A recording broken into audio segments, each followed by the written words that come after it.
My colleague, British national Emma Leaning, recently tested positive for COVID-19 and has been required to enter central quarantine.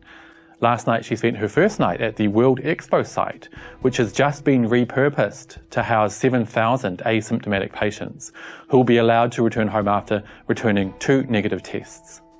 I had a chat with her earlier today to see how she's getting along. So, arriving at the quarantine site, I came from a quarantine hotel, and we, like a huge coach, picked us up. But I had a sneaky suspicion that it was going to be the expo site because I'd been told that new cases were all being sent this way.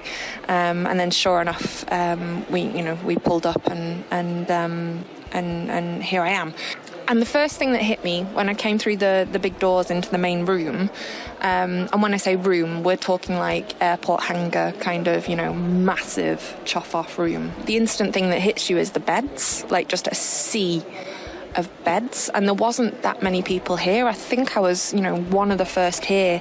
And that in itself was quite surreal. It was almost like the calm before the storm. Apparently, there are 7,000 beds in this room, which is just, bonkers, right? And in terms of how many people are here, I'd say we're probably about, maybe a quarter full. My Chinese language skills are, they're all right, I can get by, but it's, basic conversation. So I guess that kind of throws another element into this whole experience. I haven't seen another member of the international community yet. I think it's just me. When you arrive, you get a bucket, like a little basin-y thing, a little plastic basin thing, and a flannel, and then like a couple of other bits. And I saw that she was soaking her feet, and that just sort of looked like heaven. So I went and got myself some hot water, and then I shared with her some of the shower gel that I had, and we both just sat there soaking our feet for a bit, just taking it all in, and that was really nice. My symptoms in terms of COVID are really mild, and I'm actually feeling much better in that sense today than I was yesterday and the day before.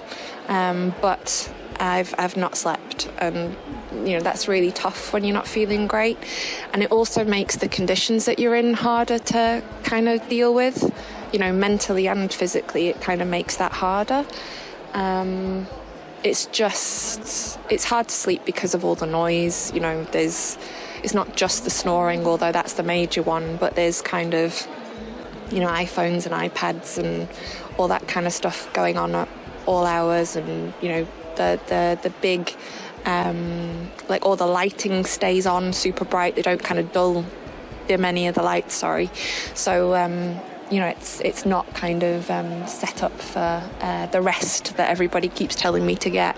And community's kind of, it's another thing that's kind of really stood out for us. Little things like, sharing bits with, whoever it is you're sort of bunking next to and stuff. It pulls you together, and it keeps you going. So I think community, as much as, our community is struggling and really going through it at the moment, it's community spirit that I think will be one of the things that brings us through the other side. Emma is sharing her experience in central quarantine, warts and all, on her Twitter account, Leaning Emma.